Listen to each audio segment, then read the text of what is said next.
حطي السكر على الليمون وتعالي اقولك هنعمل بيه ايه. الليمون كتير اليومين دول والكيلو عامل 10 جنيه.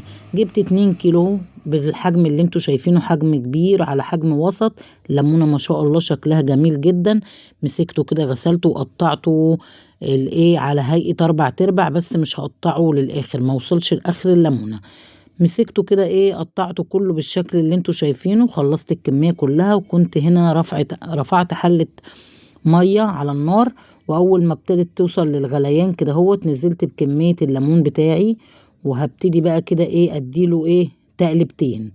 قلبته كده، وفي الوقت دوت هنزل عليه بمعلقة من الكربوناتو. ليه؟ علشان خاطر الكربوناتو يحافظ لي على اللون الاصفر الجميل اللي انتوا شايفينه، يعزز اللون وهيحافظ على اللون الاصفر ده من اول واحدة لاخر واحدة. بعد مرور كده من 5 دقايق ل7 دقايق هطلع كيلو من الليمون، وهسيب الكيلو التاني على النار يكمل سواء. الكيلو اللي على النار ده هسيبه يستوي خالص لغاية ما ايه يتهري ويبقى مستوي معايا جدا. وده الكيلو بقى اللي طلعته بعد 7 دقايق متماسك زي ما هو، ويا دوبك بس ايه خد 7 دقايق على النار، ما استواش خالص.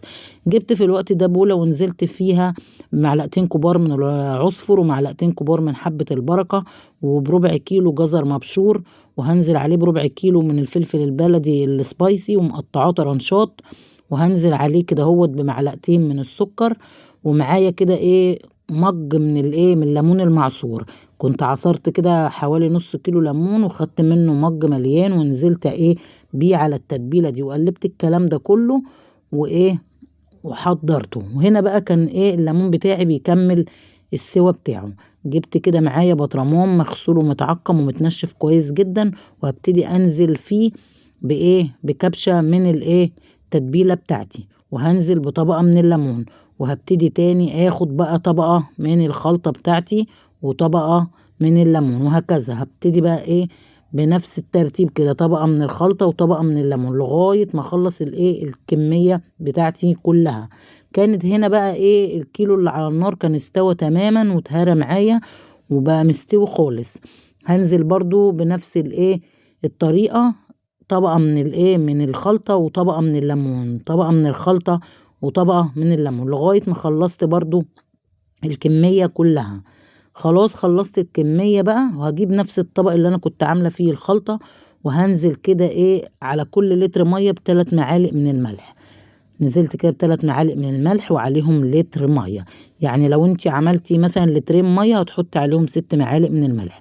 دوبت كده ايه لتر الميه وعليه 3 معالق من الملح، وهبتدي بقى اغطي بقى بيه الليمون بتاعي في البطرمانات. واهم حاجه ما تمليش البطرمان على الاخر، لانه بعد السوى الليمون بينزل ميه، فطبعا دوت هي ايه هيملى البطرمان وهي ايه هيطلع بره البطرمان ويغرق الدنيا. هنا ده قشر الليمون بتاعي اللي انا كنت ايه عصرته، احتفظت بيه، وهبتدي كده ايه اغطي بيه وش الايه البطرمان بتاعي. هوزعه كده، قفلت بيه البطرمان، وهجيب بقى كده ايه كل وش بطرمان وهحط عليه رشة من الزيت علشان ما يعملش طبقة الريم والعفونة اللي فيه دي، وهغطيه كويس جدا. البطرمان الصغير بتاعي ده طلعي منه في نفس الوقت وكلي منه في الحال، والبطرمان الكبير دوت احتفظي بقى بيه لرمضان، هيقعد معاكي الرمضان وهيبقى مستوي وتحفة. وجربي بقى الوصفة.